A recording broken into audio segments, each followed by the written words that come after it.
కైసిక ద్వాదశి సందర్భంగా తులసి చెట్టుకు మహిళలు విశేష పూజలు నిర్వహించారు. కైసిక ద్వాదశి తులసి ద్వాదశిగా కూడా వ్యవహరిస్తారు. కార్తీక మాసం శుక్లపక్షంలో వచ్చే ద్వాదశిని క్షీరాబ్ది ద్వాదశి, హరిబోధని ద్వాదశి అని, చినుకు ద్వాదశి అని, కైసిక ద్వాదశి అని అంటారు. ఈ రోజు తులసి ద్వాదశి అని కూడా అంటారు. శ్రీలక్ష్మితో కూడిన శ్రీమన్నారాయణుడు తులసి బృందావనంలో ఉంటారని, అందుకే బృందావనంలో శ్రీ మహావిష్ణువుని అర్చించిన సకల శుభాలు కలుగుతాయని పెద్దలు చెప్తారు. విష్ణు రూపమైన ఉసిరి కొమ్మకు లక్ష్మీ స్వరూపమైన తులసికి వివాహం చేస్తారు. కాగా తిరుపతి బీజేపీ నాయకుల సమక్షంలో తులసి చెట్టుకు విశేష పూజలు నిర్వహించి మొక్కులు చెల్లించుకున్నారు. నా పేరు కళ్యాణి.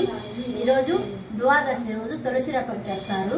అందరూ మహిళలందరూ పూజిస్తారు. నెల్లి చెట్టు తులసి చెట్టు పూజ చేయడం వల్ల దామోదరము తులసమ్మని ఇద్దరు పూజిస్తారు.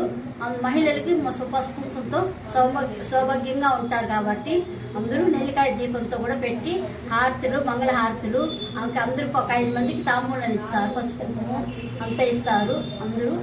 అందరికీ మంచి కలగాలని కోరుకుంటున్నాను.